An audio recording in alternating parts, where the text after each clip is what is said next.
नमस्कार विद्यार्थी मित्रांनो, स्वागत आहे आपलं बीएमएस मराठी युट्यूब चॅनलवर. तर मागील काही दिवसांपासून विद्यार्थ्यांचे खूप मेसेजवर मेसेज आणि कॉल येत आहे की सर बीएमएस फर्स्ट इयरचा रिझल्ट असणार आहे तरी कधी. आता हे बघा, नुकतंच पाहायला गेलं तर आपली बीएमएस फर्स्ट इयर युनिव्हर्सिटीची एक्झाम कधी झाली आहे, 10 एप्रिलला संपलेली आणि सगळ्या कॉलेजचे काय झालेले आपले वायवा वगैरे 14 मे पर्यंत संपलेले.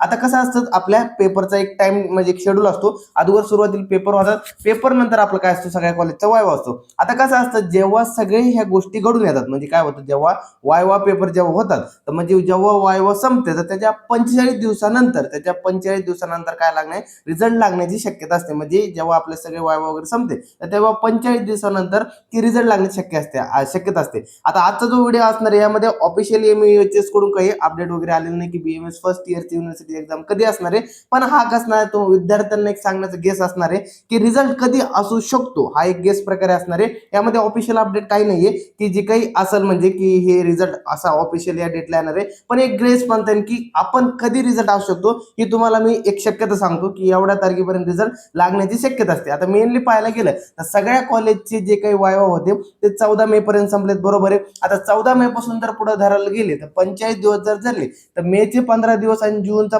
पूर्ण महिना, तर तेव्हा काय होतंय, 45 दिवस पूर्ण होत आहे. मग त्या प्रकारे जर पाहायला गेलं तर आपल्या बीएमएस फर्स्ट इयर युनिव्हर्सिटीचा रिझल्ट कधी असला पाहिजे, जूनचा काय होईल की शेवटचा आठवडा आणि जुलैचा स्टार्टिंगचा वीक. तर यामध्ये जो काही आपल्या बीएमएस फर्स्ट इयरचा रिझल्ट लागण्याची खूप दाट शक्यता असेल. आता मी बी कसं सांगता येईल की हे बघा, ऑफिशियल काही अपडेट तर नाही, पण आपण कॅल्क्युलेट 45 दिवस जर धरले तर 45 दिवसामध्ये लागण्याची शक्यता असते. आणि त्यापर्यंत कसं असतं की जेवढा टाइम टेबल म्हणजे एवढा टाइम तर लागतोच, कारण की जे काही मार्क्स असतात, वायवाचे मार्क्स असतात, त्यानंतर पेपर स्कॅन वगैरे होणार आणि 2 जणांकडून पेपर चेक होणार आणि त्यानंतर शेवटी रिझल्ट वगैरे आपला ऑफिशियली डिक्लेअर व्हायला थोडा वेळ लागतो. त्यामुळे 45 दिवसाचा तेवढा वेळ लागतो म्हणजे लागतो. आणि त्यानंतरच मग काय होतं की जे काही आपला रिझल्ट वगैरे आहे तर त्या दिवसानंतर आपल्याला ऑफिशियली भेटतो. आता त्यानुसार पाहायला गेलं तर अकॅडमिक इयर बीएमएस सेकंड इयरचं तसं एनसीआयएसएम नुसार सुरू झालेलं. तुमचे काही जणांची काही क्लासेस सुद्धा जे काही हॉलिडेचे संपून म्हणजे समर हॉलिडे संपून आता 1 तारखेपासून काही जणांचे काय झालं असेल, रेग्युलर कॉलेज सुद्धा सुरू झाले असेल. आता काही जणांचा रिझल्टच नाही, का बरं क्लासेस सुरू आहे.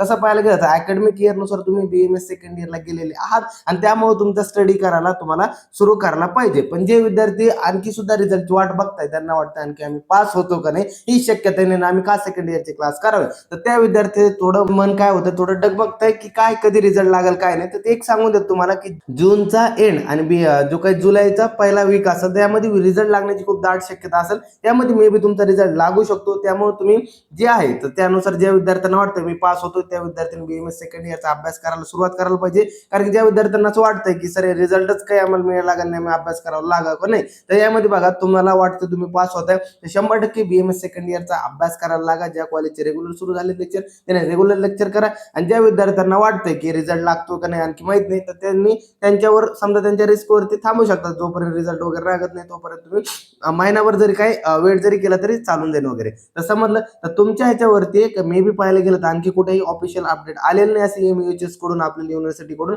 अशी कुठेही ऑफिशियल अपडेट नाहीये की रिझल्ट या तारखेला असेल. पण एक गेस जर पाहायला गेलं तर 45 दिवसापर्यंत रिझल्ट लागण्याची शक्यता असते. त्यानुसार आजचा हा व्हिडिओ सांगण्यात आलाय की मे बी काय रिझल्ट कधी लागू शकतो. मे बी म्हटलंय की कधी की जूनचा एंड आणि जुलैच्या स्टार्टिंग वीक पर्यंत रिझल्ट लागायला पाहिजे. त्या अंदाजे 45 दिवस जर कॅल्क्युलेट केले तर अशा प्रकारे रिझल्ट लागायला पाहिजे. आजचा टोटल व्हिडिओ या प्रकारे होता. विद्यार्थ्यांनी थोडं मार्गदर्शन असतो की रिझल्ट मे बी कधी असतो, तर तुम्हाला एक आयडिया लागेल की जवळपास पाहायला गेलं तर आपल्याकडे आणखी महिनाभर आहे. त्यामध्ये तुम्हाला स्टडी वगैरे तुम्ही करू शकता. बीएमएस सेकंड इयरचा अभ्यासक्रमाला सुरुवात करू शकतात. म्हणजे रिझल्टची जर काळजी न करता, रिझल्ट जेव्हा आपण कर्म केलंय पेपरमध्ये आपण लिहिलेलंच आहे त्यानुसार रिझल्ट 100% चांगला लागणार आहे. सगळे विद्यार्थी पास होणार आहे, मला खात्री आहे तुम्ही 100% पास होणार आहे. त्यामुळे तुम्ही काय रिझल्ट जेवढं टेन्शन घ्यायचं नाही. तुम्ही मेहनत केली, तुम्ही कष्ट घेतलेले, तुम्ही 100% पास केलंय. ज्या विद्यार्थ्यांनी कष्ट घेतलेलं आहे, मेहनत केली, त्यांचं 100% देव त्यांना फळ देणार आहे. 100% ऑल क्लिअर पास होणार आहे. त्यामुळे काळजी करायची नाही, स्ट्रेसफुल वातावरण व्हायचं नाही, ताण तणाव घ्यायचं नाही. रिझल्ट काय होईल काय नाही ताण घ्यायचं नाही. तुम्ही 100% तुम्हाला पेपर सोपे गेलेत, अभ्यास चांगला गेलाय, 100% पास होणार आहे. त्यामुळे काळजी करत नाही. रिझल्ट आज ना उद्या कधी ना कधी लागणारच आहे. ऑफिशियल अपडेट येणारच आहे. जेव्हा युनिव्हर्सिटी कडून डेट येईल तेव्हा आपल्या व्हॉट्सअप ग्रुप चॅनल जे काही टेलिग्राम ग्रुप असेल तेव्हा ऑफिशियली आपल्या ग्रुपवरती तुम्हाला सांगण्यात येईल की ह्या तारखेपर्यंत रिझल्ट लागण्याचे आहे. तेव्हा तुम्हाला तिथे कळवण्यात येईल. पण तोपर्यंत तुमचा अभ्यासाला तुम्ही सुरुवात करू शकता आणि ताण वगैरे कोणी घ्यायचं नाही. चांगल्या प्रकारे रिलॅक्स राहायचं, खायचं प्यायचं. कॉलेज सुरू झालं सर रेग्युलर लेक्चर करायचे आणि आपल्या प्रकारे अशा प्रकारे आपला अभ्यास वगैरे करून जेव्हा रिझल्ट लागेल तेव्हा मला येऊन सांगायचं सर अशा रिझल्ट लागला आहे, पास झालोय, तर तुमचं अभिनंदन करण्यात येईल वगैरे. समजलं? अशा प्रकारे टोटल हा व्हिडिओ वाचता समज असून सगळ्या विद्यार्थ्यांना वगैरे.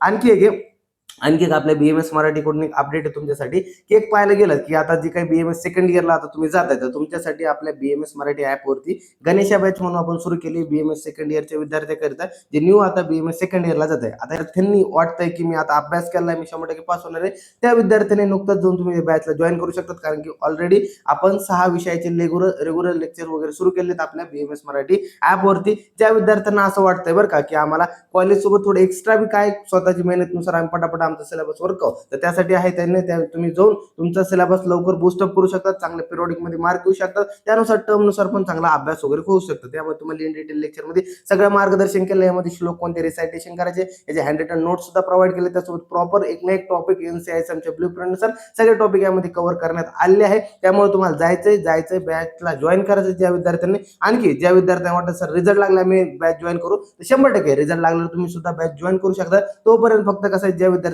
वाटतंय की आहे तोपर्यंत आपला जवळपास ऑलमोस्ट या महिन्यामध्ये बराचसा सिलेबस कव्हर होईल. ज्या विद्यार्थ्यांना आता पिरियडिक पण येतील ना कॉलेजच्या, तर त्या तोपर्यंत तुमचा सिलेबस तुम्ही कव्हर करून ठेवू शकता. तर चांगल्या प्रकारे अशा प्रकारे ज्यांना वाटतंय मी मला बीएमएस सेकंड इयरची बीएमएस मराठीची बॅच जॉईन करायची, तर 100% आपल्या बीएमएस मराठी ऍपवरती जा. गणेश बॅच म्हणून पहिलीच बॅच भेटेल तुम्हाला, BMS second year for new BMS second year म्हणून. त्यामुळे तुम्हाला ती बॅच जॉईन करायची आणि त्यामध्ये तुम्हाला सगळे लेक्चर वगैरे प्रोव्हाइड वगैरे भेटून जातील. समजलं? अशा प्रकारे टोटल हा व्हिडिओ होता. आता कोणाचे काही डाऊट्स असतील तर कमेंटमध्ये नक्की टाका, विचारा आणि आपल्या चॅनलला लाईक, शेअर आणि सबस्क्राईब करा आणि हा व्हिडिओ जास्तीत जास्त मित्रमैत्रिणींसोबत शेअर करा जेणेकरून त्यांचा सुद्धा फायदा होईल. समजलं? तर भेटूया. धन्यवाद.